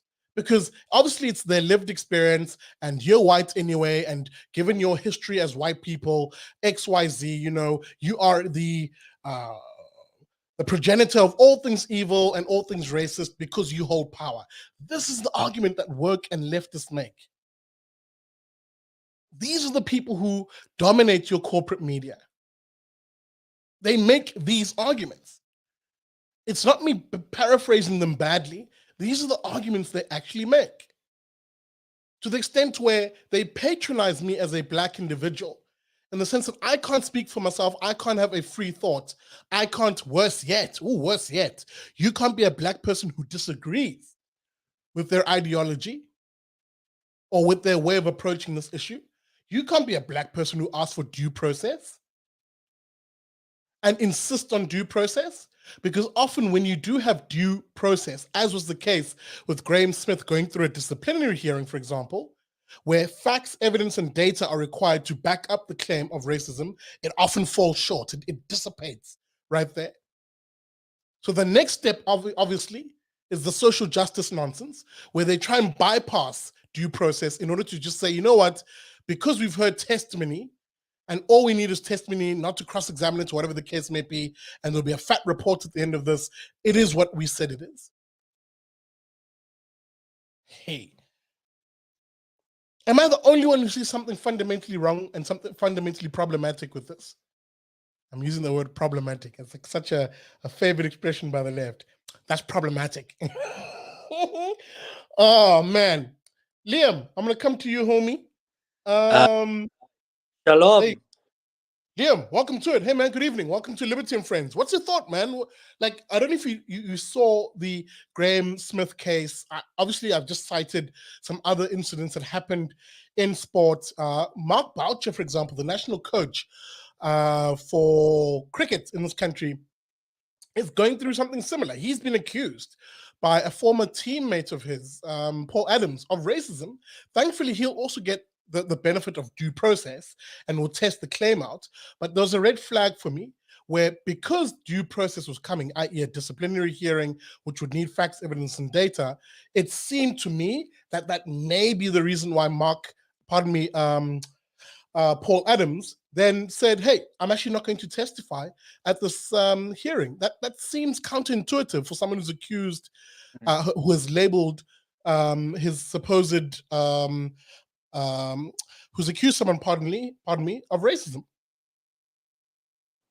Yeah, it's always funny, these guys making the accusations and then hiding away. But I honestly feel racism in this country has actually become an absolute joke, and it's just sensationalism, politically motivated topic to hop on, because at the end of the day, the politicians actually don't know what the hell to do anymore, so they're looking for an excuse to stay relevant. Now, the irony of me saying this is I'm actually a councillor here in the city of Mbombela, so I'm actually seeing firsthand this current case with the Gede family. The daughter that was murdered last week. Condolences to the family, and all of that. But yeah, back on the topic of racism in sports. Honestly, as a young South African, I just see it as an absolute joke. And I vaguely followed the whole Graham Smith thing and that, but I generally, when I see the mainstream media hopping on and then they calling some other hotshot sports celeb a racist, I just ignore it, because it's at the point where it's like, oh, racism again. Oh, it's another excuse to be an arsehole. It's like we can't live a day in South Africa without someone making some stupidly profound racist comment. And then when there are people that actually say things really racist, like Julius Malema, cynical. I was also there down that time when you were there and everyone else was there. I was actually working with the cops then. We're helping with private security. We were the guys that were waiting to see what was going to happen. But when you hear people like Julius Malema make these comments, and then nobody wants to take him on. But if it's a white guy, or better yet, if you're Jewish and you make a comment, oh no, you're the bad guy. Sorry, man. I was just typing. I do see the other individuals in the waiting section. Remember, guys, only 3 rules. Number 1, you've got to be on camera, have a light in front of you, and no cursing. Liam, you make some good points here, and as you were speaking, someone else reminded me that because I wanted to really get this conversation to sport in particular, that Eben Etzebeth, even as he was representing us as South Africans during the World Cup, the last World Cup, there were individuals who literally accused him of having been in a racist bar fight. They argued that he called them all sorts of names and blah blah blah, and why is he now representing the country? I then asked myself, hey man, that's a serious accusation. Where is the evidence for this? Because and this is what I often say to people who express having gone through a racist incident. Show me the evidence, show me the data, show me the facts, show me the experience. Maybe you recorded it, or maybe there was corroborating testimony, and I will literally stand with you. I will stand with you and protest that racist individual. I will stand with you and protest that racist institution. But what I refuse to do is to be blackmailed as a Black South African simply into the argument of, oh, you're Black and I'm Black and I'm accusing someone of racism. You should support me simply because you're Black. That's the level at which this thing has actually descended to in so many cases. It's an identity politics that literally seeks to say it's almost a you're racist. Oh, what's the evidence? Hashtag trust me, bro. That's the source. That wonderful meme that plays itself out on social media. Liam, final comment? Yeah, I'd say it is what it is. It's just going to be a thing. I get labeled a racist myself just because I'm a white Jewish South African who's in politics, and they're like, "Oh, you're racist." But yeah, look, with sports, they're always going to make these profound comments about sports because I think they're just jealous. Because guys like Evan Etzebeth, he's a good rugby player. He deserves to be where he is. But then you get other people that feel, let's make an excuse to destroy their reputations, like what they did with our, what was that cricket player's name again? The one you just mentioned. Like that reputational tarnish, even though there's absolutely no evidence to substantiate their claims, and they just want to, they just ruin it for him. It's point emotional fights. Well, and that's the problem. Liam, thank you, man. Let me let you go. I do have other people waiting in the comment section. That's Liam May, who mentioned that he's out in Mbombela, in the Mpumalanga province. Shout out to you, man, and thanks for coming through on the show. Aniki, I see you. Russian concussion, I see you too. I'll come to you in a second, Aniki. Just give me 2 seconds here. I just want to put on screen how it got very embarrassing, I think. That's the Ashwin Willemse case in particular, because immediately when he said what he said, as I said, I'm the kind of guy who, if you show me the evidence, the data, and the facts, I will literally support you. I will literally support you, because no one wants a situation where you have bigoted, hateful people coming on your screen on a daily basis. No one wants that, right? And if that's the thing about social pressure. Social pressure is great when it's actually guided by facts and due process, and you can actually identify something and deal with it. Sorry, guys, I'm just hearing myself. I hope there's no echo on your side, because I'm hearing an echo on my side. But effectively, the point I wanted to get to is, evidence, facts, data, super important when it comes to a claim such as racism. But it gets really iffy for me when, for example, in the Ashwin Willemse case, I expected him to lodge a formal complaint, maybe issue something that was meaty, that was based in facts, that was based in evidence and data, and nothing came of that. He had just finished tarnishing the reputations of 2 guys live on air, and nothing came of that. And it's worse. What made it worse is fellow Black presenters on SuperSport actually came out and said, no, dude, we're not going to bat with you on this one. And expecting us to because we're Black is super patronizing. Obviously, they didn't say that in those exact words, but they didn't come out and support him. Because you'd expect that if Nick Mallet and Nas Botha are these raving racists, as was implied by Ashwin, because they played in the apartheid era, as if they had any choice in that in terms of when they were born, you'd expect, for example, the other Black co-hosts on the show to be like, yeah, you know what, Ashwin is right. And these are the instances, this is the evidence, this is the facts, this is the data. In fact, SuperSport, even at the height of the pressure created by the media and the chattering classes, actually came out and defended Nick Mallet and Nas Botha. And if you know anything about corporations, spineless gits as they are, it takes a lot for them to actually stand against the mob. And SuperSport stood against the mob. That should tell you everything you need to know to an extent about this matter. But with that being said, everything you need to know also includes you hitting that like button. Give me a second, people, guys. I want to take a quick break. After the break, I come back with Aniki, who's been waiting. Shame, I will come back to her. And Russian concussion. I need to take a quick break to sort out my camera, and I'll be back after these messages.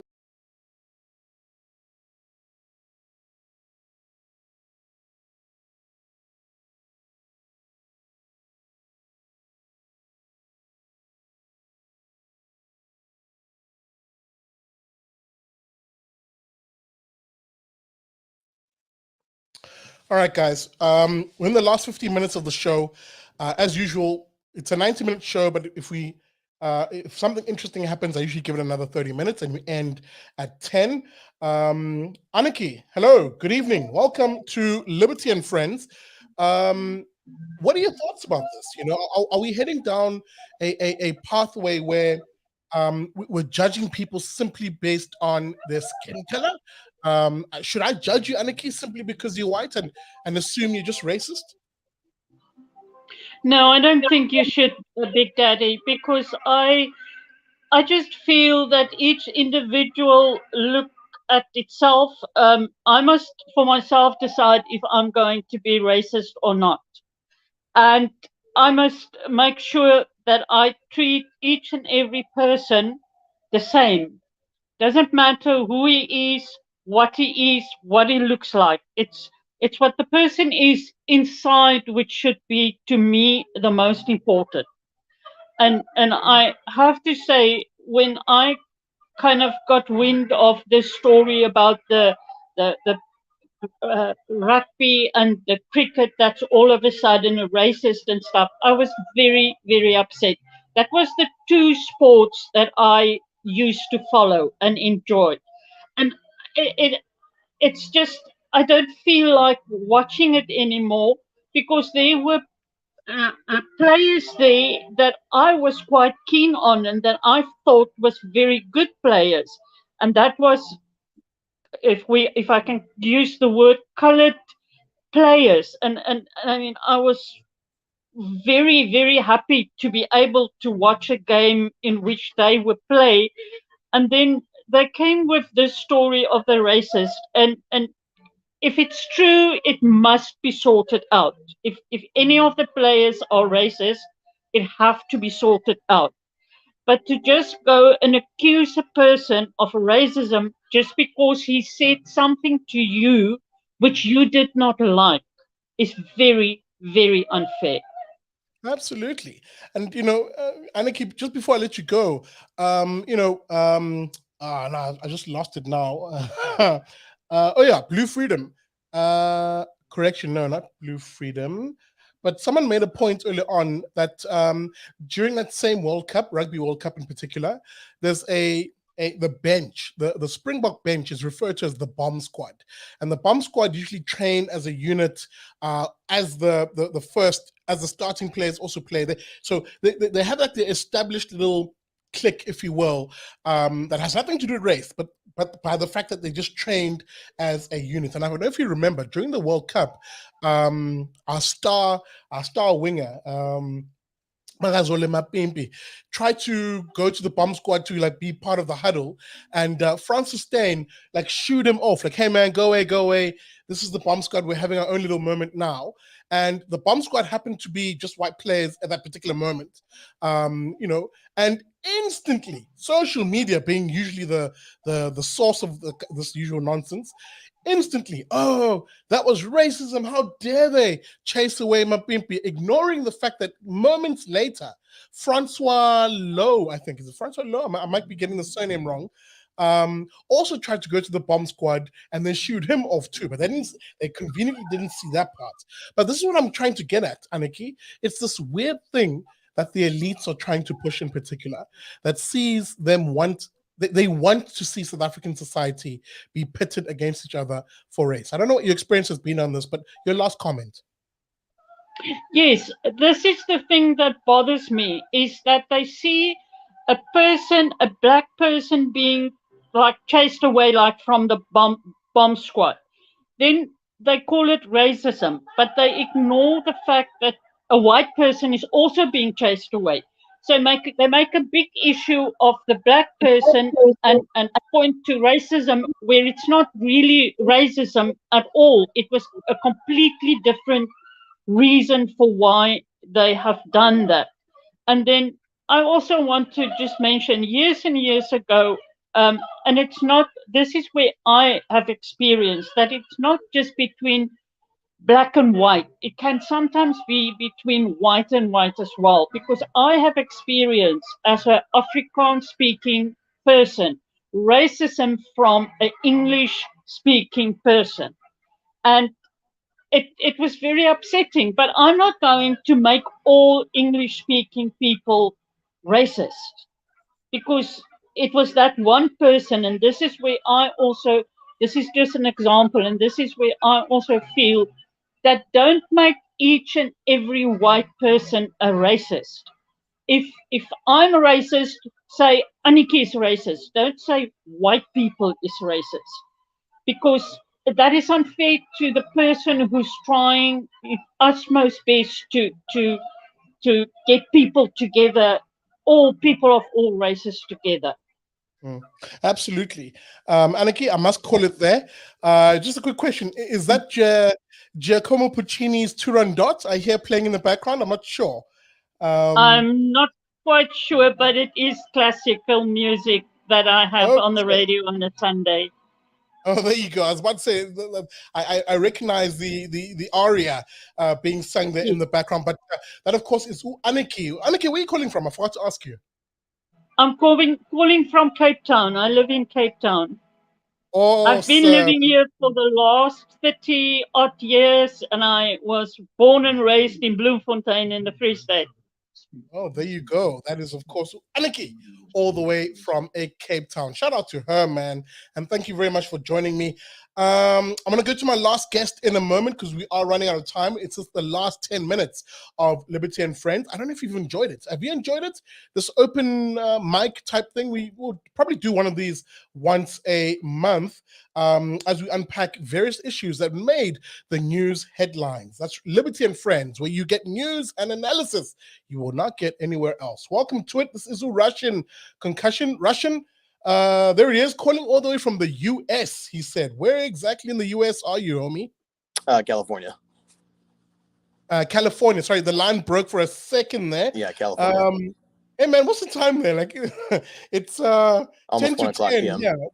Sorry? 1 p.m. 1 p.m. Oh, okay. Not too bad. Not too bad.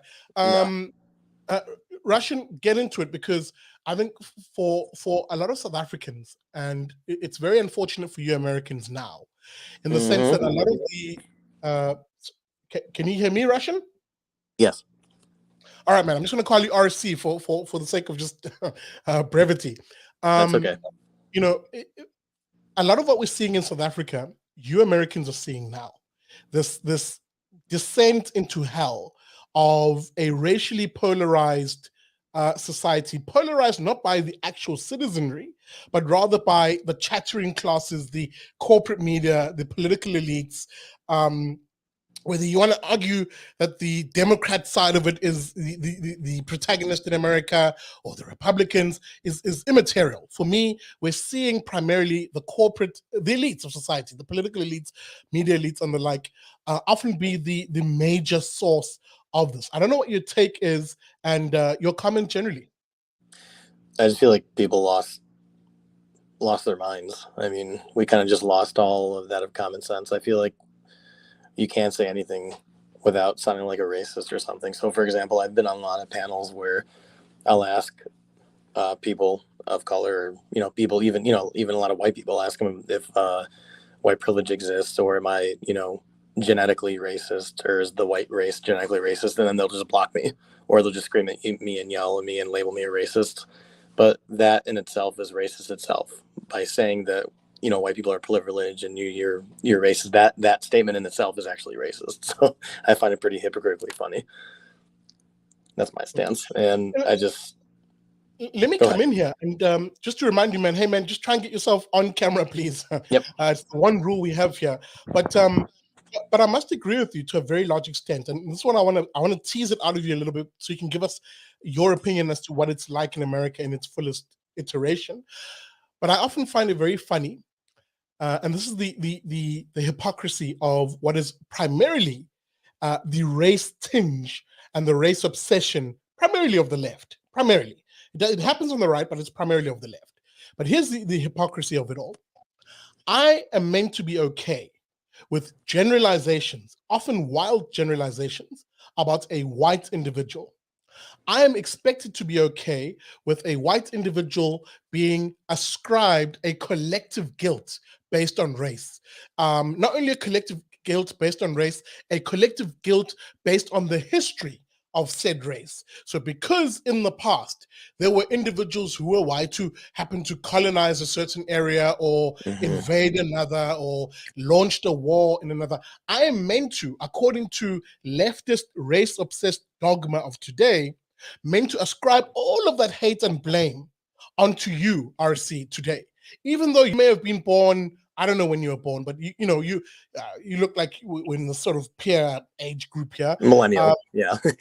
And you may have had nothing to do with Jim Crow, because I will use America in your case, right? If you're South African, I would have said, if you would have had nothing to do with apartheid, for example. Yet, according to leftist dogma, it is okay for me as a so-called victim of racism, because that's how they operate.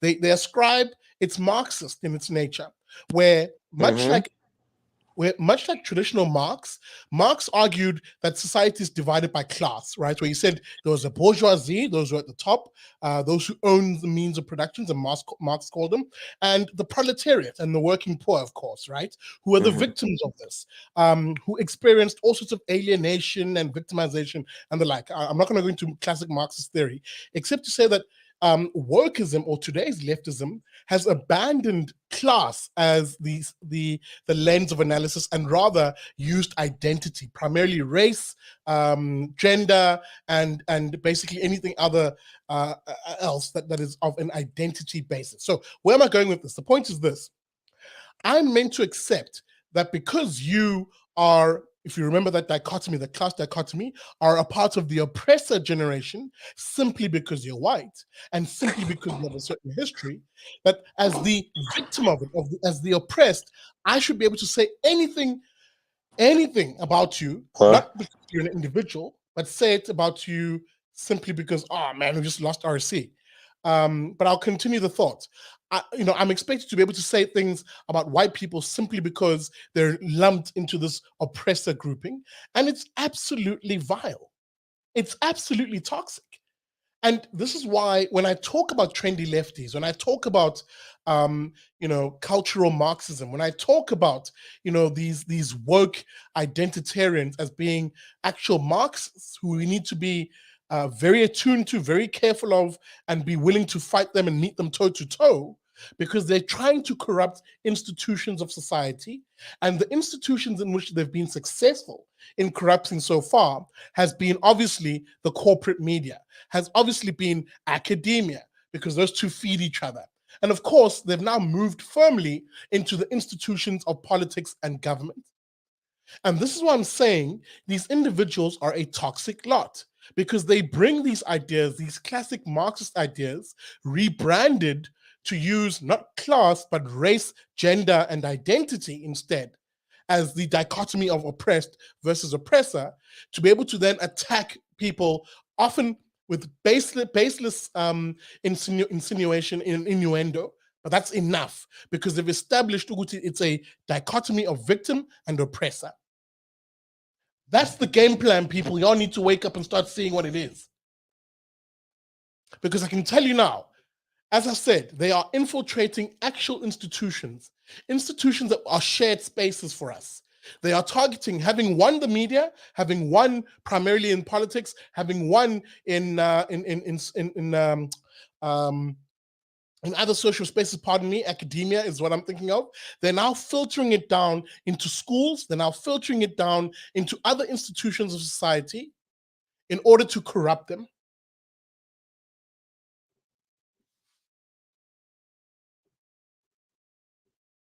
And I must say this because I began here. And I really want to reiterate this because I know what's going to happen in the comments. Oh, so what are you guys saying? That racism doesn't exist? Oh, Big Daddy, oh, you love white people, blah, blah, blah, blah, blah, blah, blah. I know what's going to happen, because that's the only response. Like, that is the limit of their intellectual reasoning on this issue, because they're ideologues. They're not thinkers. They're ideologues. So I'll reiterate for their dumb purposes what I said at the beginning, as it relates to South Africa, for example. Racism is a problem. Of course you'll find people who are racist. Of course they exist. Country of 60 million people, our kind of history. Of course you'll find some people who are racist. Avowed racist too. of all stripes, by the way, black, white, Indian, colored. I had an uncle who used to use a very disgusting word. And I used to discipline him on the spot. He'd use a very derogatory word when describing Indian South Africans. Shout out to my Indian South Africans, by the way. So one of the benefits of being in Durban, the cultural melting pot here. But anyway, I digress. He used to use a vulgar word about Indian South Africans, and I'll correct him on the spot and say, hey man, you don't use that word around me or around anybody. So racists come in all shapes, all creeds, all colors. But to argue that racism is the problem that South Africa is facing is simply fallacious, and it's leftist propaganda. But maybe I need to unpack this one in another episode. Because it's very important. It's very important when you then start hearing them throw things around like, oh, about white privilege, black victimhood, or the African child, all these condescending and just stupid expressions meant to reinforce that Marxist notion I was speaking about, of there being an oppressor class and the oppressed. And now, not based on class, but based on identity, race, and gender. Maybe I need to unpack that one, do a nice little series, and take it to the streets of South Africa and ask people, ask ordinary South Africans, what are their top priorities? Is it racism? Or as I mentioned at the beginning of the segment, the other issues, crime, unemployment, safety, security, healthcare. Guys, let me end it here. I couldn't get into all my topics, but I'm out of time, completely out of time. Remember, this is Liberty and Friends. We come to you every Sunday at 8 p.m. Please hit that like button on the way out. Today, we didn't have a Friends panel. You, dear guest, dear viewer, were part of the Friends panel. If you like this format, if you like it, let's do it once a month, where we bring you onto the show. And as I say that, let me remind you that you can support the work that I do. I'm about to hit the road again. I'm about to start filming and head out again. Baruch Hashem to that. Thank you, God.